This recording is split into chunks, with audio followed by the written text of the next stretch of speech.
uma coisa que a gente já falou aí nas outras aulas, falou rapidamente. A gente vai ver com mais calma isso daqui, tá? Mas assim, vamos entrar um pouquinho mais a fundo nisso daí. Que é o fenômeno do mundo pequeno, né? Ou 6 graus de separação, tá? Então, olha só. A gente já viu lá naquela rede global de amizades que a gente estava supondo que existia aí e tal, né? A gente já viu que tem a tal da componente gigante, né? Mas, dentro dessa componente gigante, tem uma outra coisa lá dentro, tá? Se você for olhar, as pessoas da componente gigante, elas estão conectadas por caminhos surpreendentemente curtos, certo? Então, assim, mesmo que você tenha, por exemplo, vamos supor, aqui, só para exemplificar, a rede de amizades global, né, tem 7 bilhões de pessoas, tá? Porque hoje, sei lá quantos habitantes que tem, sei lá, 7 bilhões e meio, mas, sei lá, 7 bilhões, tá? 7 bilhões. 7 bilhões aqui. É muita gente, tá? 7 bilhões. Daí você pensa assim, pô, se eu tô aqui num canto e tem um outro cara no outro canto aqui, se o grafo tem 7 bilhões de vértices, de nós, né, vai levar, pode ser que leve muito tempo, o caminho, né? O caminho é um caminho muito comprido, né? A distância entre esses dois caras é muito comprida. Só que na verdade não é isso que acontece, tá? A distância aqui, a distância média aqui, tá na base de 6, certo? Então essa ideia é chamada de fenômeno do mundo pequeno. O mundo parece pequeno, pois o caminho entre você e quase qualquer pessoa é curto, tá? Então, também é conhecido como 6 graus de separação, né? Claro que isso daqui assim, é uma média, tá? Você pode, às vezes, encontrar pessoas que estão, assim, bem distantes. Né? Então, olha só, eles fizeram Não sei se vocês lembram do MSN, Microsoft Instant Messaging. Tem gente que chora de saudade quando eu falo do MSN. Tá? Mas talvez agora já seja uma coisa um pouco antiga demais aí. Então, eles fizeram um experimento lá, eles analisaram 240 milhões de contas do MSN, tá? É muita conta, é muita gente, tá?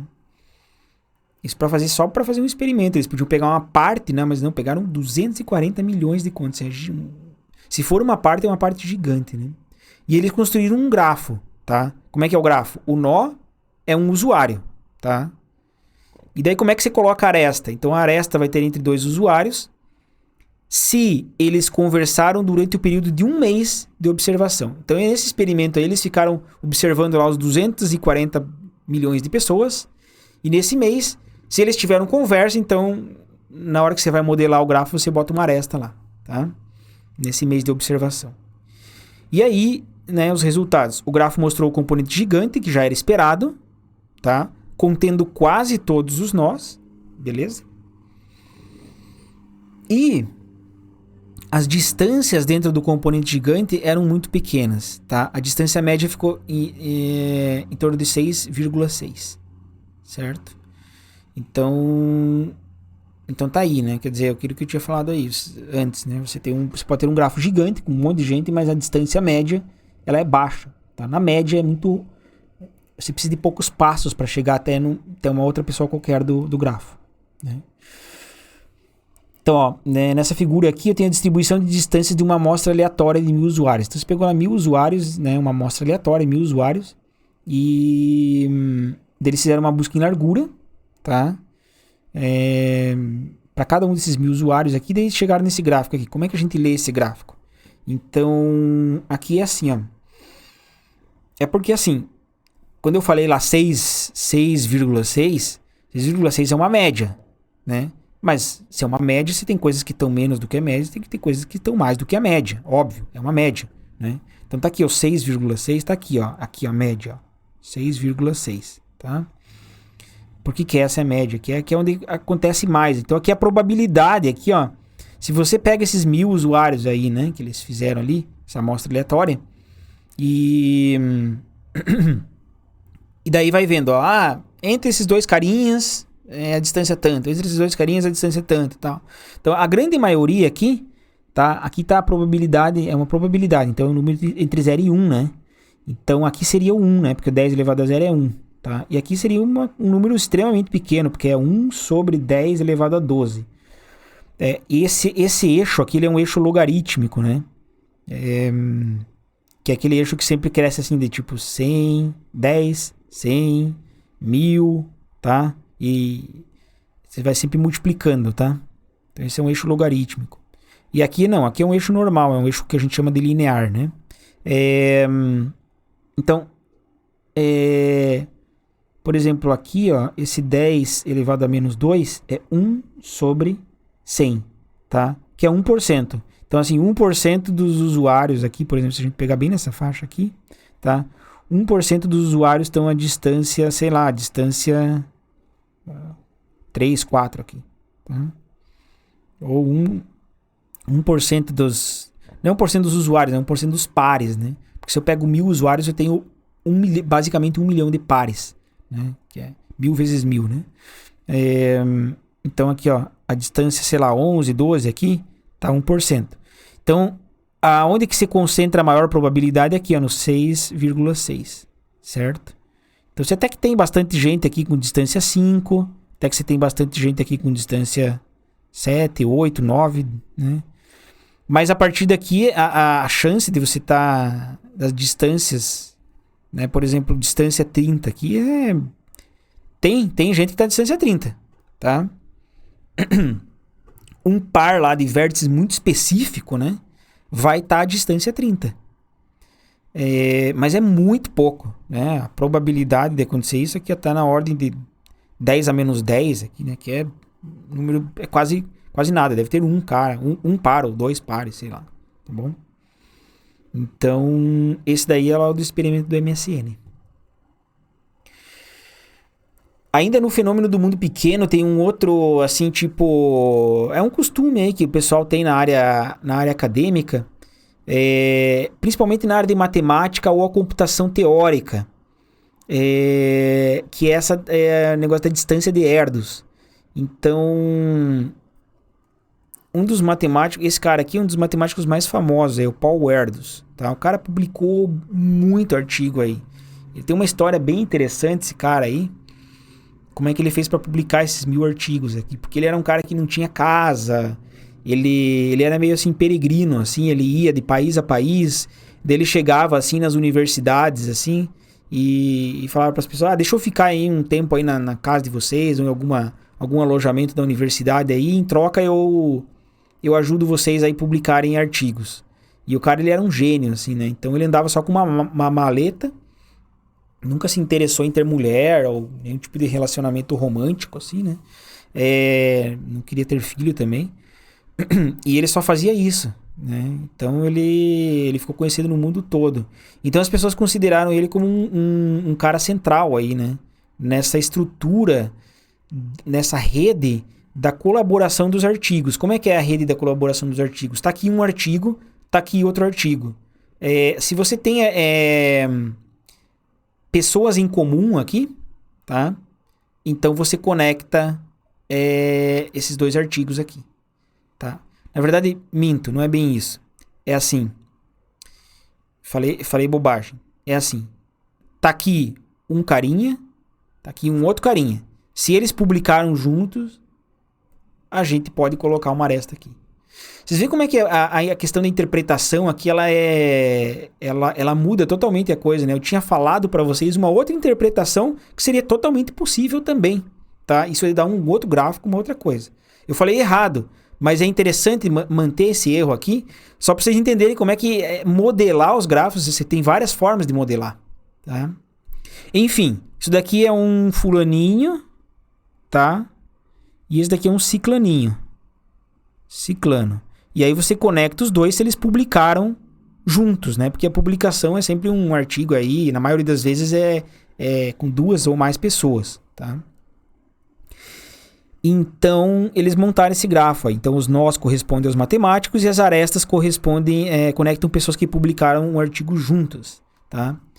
E aí eles aí que tem esse folclorezinho aí na área, né? Que é o número de Erdos. Então, o número de Erdos é a distância entre um matemático, na verdade um pesquisador qualquer, para o Erdos, tá? nesse grafo aí que você monta. Então, a maioria dos matemáticos tem números de Erdős no máximo entre 4 ou 5. Por quê? Porque o mundo é pequeno, tá? Teoria do mundo pequeno, tá? Alguns exemplos aqui, ó. O Einstein tem número 2, tá? Então, significa que o Einstein, tá?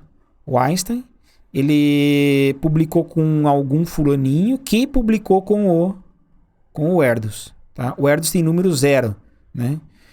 Então, o Einstein tem número 2, né? O Einstein poderia ter publicado direto com o Erdős? Não, porque senão o número do Einstein seria 1, tá? Quem publica direto com o Erdős tem número 1. Então, do Erdős aqui, né, sai... Bom, como ele tem 1000 artigos, né, talvez ele não tenha 1000 colaboradores, mas saem muitas arestas do Erdős, né? Tá? Que mais? Olha só. Enrico Fermi, tá? John Kleinberg e Dennis Ritchie. Eles têm número 3, tá? O Fermi acho que é da física, tá? Me desculpem aí se tiverem físicos vendo e se eu tiver falado bobagem aqui, tá? Eu simplesmente não lembro. O John Kleinberg, quem que é o John Kleinberg? É o autor do livro aqui que a gente usa na disciplina, né? Um dos autores, né? Mas particularmente é ele que é o cientista da computação, porque o outro ele é economista, né? O Kleinberg ele também não estuda só essa área de redes sociais, mas ele também estuda a área de computação teórica e algoritmos, tá? Então você também vai encontrar livro. Eu recomendo o livro dele lá em análise de algoritmos, por exemplo.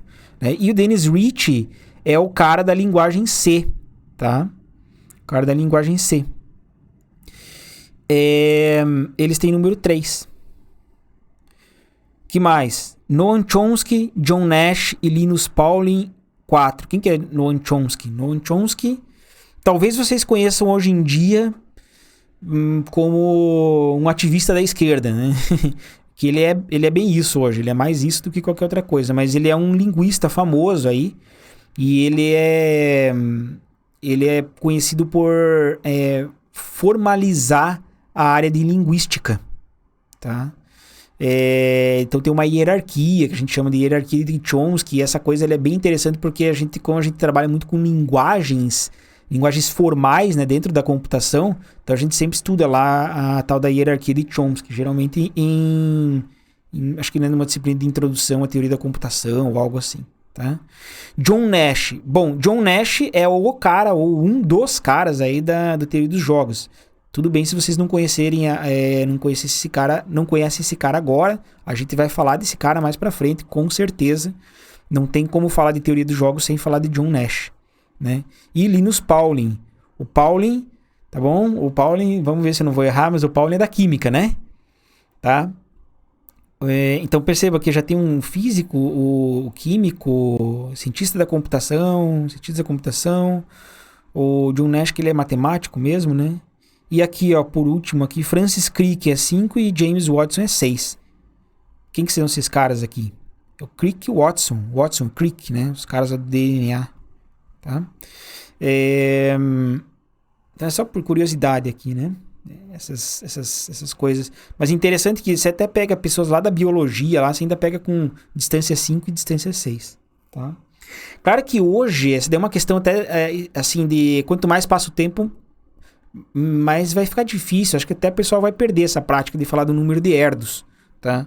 Porque o Erdős já morreu, ele morreu ali, acho que final da década de 90, se não me engano.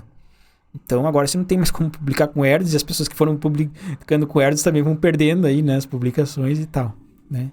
O meu número de Erdős é 3, tá? O número de Erdős é 3. Só por curiosidade. Porque eu publiquei com o meu orientador, Miyazawa, que publicou com o Kohayakawa, que é o Yoshiharu lá da USP. Então o Flávio Miyazawa da Unicamp, publicou com o Kohayakawa da USP, que publicou com o Erdős. Quando que o apesar do nome Kohayakawa, mas é um brasileiro, tá? E quando que ele publicou, o Kohayakawa publicou com o Erdős? Ele publicou quando o Erdős, nessa brincadeira de ficar passeando pelos países, quando ele veio pro Brasil. Então ele foi lá pra USP lá e ficou um tempo lá, tá? Então eu tenho o número de Erdős 3. Aqui tem, ó, teve alguém aí que brincou de desenhar um grafo aí só de brincadeira aí, né? Porque o grafo talvez seja bem maior do que isso, tá? Então, se você começar a olhar com calma aqui, talvez você encontre muitos nomes famosos aí, né? Tipo, eu já tô vendo aqui, ó, o Einstein aqui, né? Tem Einstein, Gauss aqui, Hilbert, deixa eu ver se encontro mais alguém aqui. Claro, aqui o Erdős ele era um cara que mexia com combinatória, né? Probabilidade e combinatória. Então aqui muitos carinhas aqui na volta dele são o pessoal da combinatória, tá? O Quatal que mexe com programação linear, Harari, Clovas, Tutti, o Graham, tudo isso daqui pessoal da combinatória, Zemered da combinatória, tá? Mas não sei, o Bolobas, Bela Bolobas, Fanchung, muito pessoal da combinatória aqui. O Knut, que é dos algoritmos aí. Andrew Yao. Eita, tem muita gente aqui. Eu até me perco aqui. Eu sei que eu tô gravando uma aula, mas eu até me perco aqui porque eu começo a achar curioso de ver como é que funciona isso daqui. Mas tá bom, depois vocês dão um pause aí e vê com calma se vocês quiserem explorar um pouquinho mais isso daí, tá? Beleza. Tem outra coisa interessante aí, que é o número de Bacon, tá? Por quê? Porque as pessoas falaram que o Kevin Bacon, esse cara aqui, provavelmente vocês já viram algum filme com ele, em algum momento falaram que o Kevin Bacon era um personagem central aí na área de cinema, né? Tá? Então, então como é que se define o número de Bacon, né? Então, você tem que criar um grafo, né? Tá? Então, os nós vão ser atores de filmes, tá? E aí, como é que são as arestas? Uma aresta conecta dois atores se eles já apareceram junto em um filme, certo? Então, tá lá o Kevin Bacon, ele tem diversas arestas que saem dele aqui, porque são as pessoas que atuaram nos filmes junto com ele. Então o Kevin Bacon provavelmente é um cara que já fez muitos filmes, né? Eu sei que ele fez muitos filmes. E cada filme que ele participa, ele vai ter um monte de colaboradores, outros atores aí que participaram com ele, tá? Então você pode, da mesma forma que a gente fez com o Erdős, você pode fazer a distância do Bacon, né? O número de Bacon, tá? Parece zoação, assim, né? O do Erdős parecia que não era zoação, parecia que era coisa de matemático curioso, matemático meio louco, né? Mas o número de Bacon parece que é meio zoação, mas fizeram. Sabe, dá pra você pegar lá naquele site do IMDb, não sei se vocês conhecem, IMDb, você consegue lá num lugar do site lá baixar todos os dados do site numa versão em texto, assim, sabe? Sem, assim, as imagens e tal. E aí você consegue montar esse grafo. Inclusive, a gente já fez um trabalho de graduação em relação a isso. Para avaliar a participação feminina em diversos países. Participação feminina no cinema de diversos países. E a gente vê que esses países que se dizem super evoluídos já não são tão evoluídos assim, tá? A discrepância entre homens e mulheres nesses países é praticamente igual ao que acontece aqui no Brasil ou outros países que as pessoas não consideram que são tão evoluídos assim. A gente chegou nessa conclusão, baixou os dados lá do IMDb, conseguiu montar o grafo e foi brincando de tirar conclusões, tá? Então dá para fazer isso daí sim, com certeza. Então assim, como eu falei, a gente pega lá do IMDb, né? Também tem um mundo pequeno aqui, e o que eles descobriram aqui é que a distância média é 2.9, até menor, né? E aí é um desafio encontrar dois atores com distância maior do que 5, tá? Então, 1, 2, 3, 4, 1, 2, 3, 4, 5, Então é um desafio você encontrar um ator aqui e um outro ator aqui, tá? Um ator 1 e um ator 2 aqui que tem a distância maior do que 5. Tá? Maior do que 5, então deveria ser 6, né? Enfim, diz que tem lá uns russos meio não, né? Totalmente do cinema alternativo lá, que parece que tem lá distância maior do que 5, tá? Super complicado. A maioria, então a média é 2.9. Então, em 3, se você quisesse conhecer, se você fosse um ator e quisesse conhecer o Kevin Bacon, provavelmente você precisaria de 3 3 pessoas aí no meio do caminho até chegar no Kevin Bacon, tá?